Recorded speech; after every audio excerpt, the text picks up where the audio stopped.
যাদের চুল পড়ে যাচ্ছে, চুল পড়া স্টপ করবে, নতুন করে চুল গজাতে সাহায্য করবে। ত্বকের লাবণ্যতা, উজ্জ্বলতা যাদের নষ্ট হয়ে যাচ্ছে তাদের ত্বকের লাবণ্যতা, উজ্জ্বলতা বাড়াবে।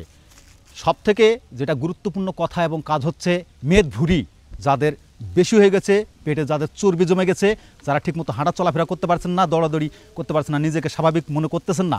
আর সবথেকে বড় কথা যেটা, অনেকে মা বোনদের নামা পেট, তল পেট যাদের বড় হয়ে গেছে, চর্বি বেড়ে গেছে, সন্তান ধারণে অক্ষম হয়ে গেছে, তারা যদি এটা নিয়মিত সেবন করে তার তলপেটের চর্বিটা মমের মতো গালিয়ে পানির মতো বের করে দিয়ে আলহামদুলিল্লাহ 3 মাসের মধ্যে সন্তান ধারণ করতে পারবে।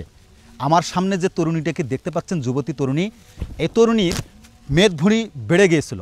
সেই 7টা দিন মাত্র নিয়ম করে ব্যবহার করেছে, দেখেন সেই স্লিম স্মার্ট, কোনো মেদভুঁড়ি নাই। কি কথা ঠিক কিনা?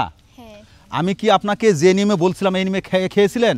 হ্যাঁ, আপনি যেভাবে বলছেন ঠিক সেইভাবেই। আলহামদুলিল্লাহ। আমি কোনো কথা মিথ্যা, কোনো ফলস বলি না এবং মিথ্যার আশ্রয় নেই না। আমার কথাগুলো সত্য কি মিথ্যা আপনি গুগলে যা সার্চ দিবেন, চিয়া সিড, চিয়া দানা বা চিয়া বীজ বলে সার্চ দিবেন, তার চেহারার লাবণ্যতা দেখেন, তার চেহারার লাবণ্যতা 25 বছর বয়স, অথচ চেহারার লাবণ্যতা দেখেন 12-13 বছরের একটা কুমারী।